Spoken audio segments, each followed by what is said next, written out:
Kahneman, o herói da série da dramédia italiana Viola come il mare, nasceu em Istambul em 1989. Na Turquia, onde cresceu com o humor de suas avós, seus pais, que passavam por sérias dificuldades econômicas, decidiram continuar seus negócios. Quando Little Khan tinha apenas 5 anos, suas vidas se separaram. Admissão. Yaman, que nunca desistiu de estudar apesar das dificuldades, formou-se em Direito aos 24 anos. Após a formatura, passou a contribuir para o departamento tributário do jornal Dunia. Tudo tomaria um rumo diferente mais tarde, graças ao seu talento como atriz e beleza de tirar o fogo. O sucesso veio graças a Fritas Lã, que foi interpretado pelo ator turco na série de TV Biter Suet, Aşk Materials, com Özge Gorel.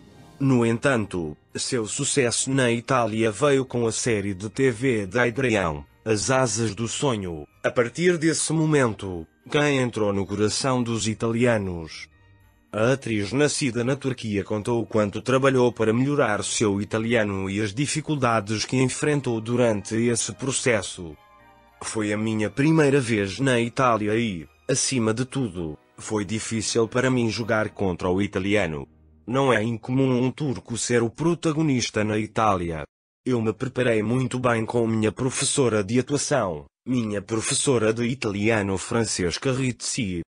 Lux queria muito que eu melhorasse minha dicção, minha articulação com um pouco de italiano extravagante.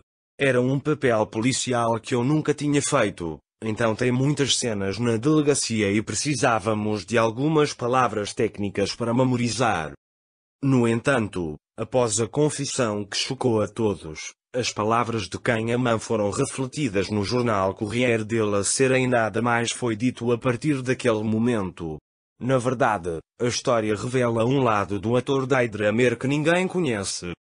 Kahneman, enfatizando a importância do aprendizado de uma língua estrangeira, trouxe à tona suas experiências e testemunhos pessoais. Eu era realmente um jeque, diz.